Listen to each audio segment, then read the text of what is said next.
सुनो राजन विक्रम मोदी जी, मैं तुम्हें एक कहानी सुनाता हूँ।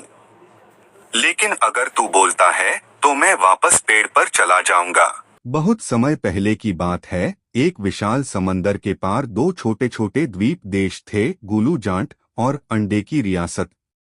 इन दोनों देशों में एक विचित्र परंपरा थी, उबले हुए अंडे को तोड़ने का तरीका। गुलू जाट में लोग अंडे को मोटे सिरे से तोड़ते थे, वहीं अंडे की रियासत के लोग पतले सिरे से। और इसी बात पर शुरू हो गई एक भयानक जंग।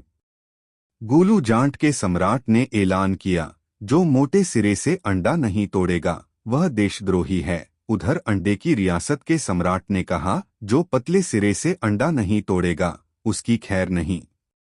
लड़ाई हुई, तलवारें चलीं, नावों से सैनिक आए, अंडे उबाले गए, छीले गए और फिर तोपों से फेंके गए।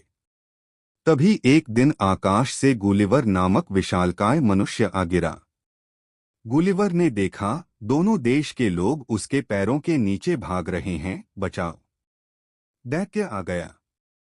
राजा गुलू जाट ने कहा, हे देव, आप ही हमारे रक्षक बनो, अंडों के दुश्मनों को कुचल डालो। गुलिवर मुस्कराया और बोला, राजा जी, अंडे तो खाने के लिए होते हैं, लड़ने के लिए नहीं। पर राजाओं ने सुनी नहीं।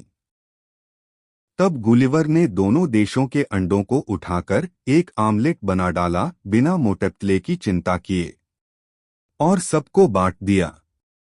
सभी हैरान रह गए, हे भगवान, ये तो और भी स्वादिष्ट है।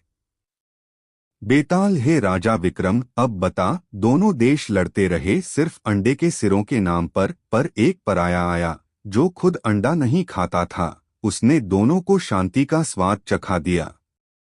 तो युद्ध किसने जीता? राजा विक्रम, युद्ध ना गुलू ने जीता, ना अंडे वालों ने। जीता तो वो आमलेट जिसमें दोनों सिर मिल गए।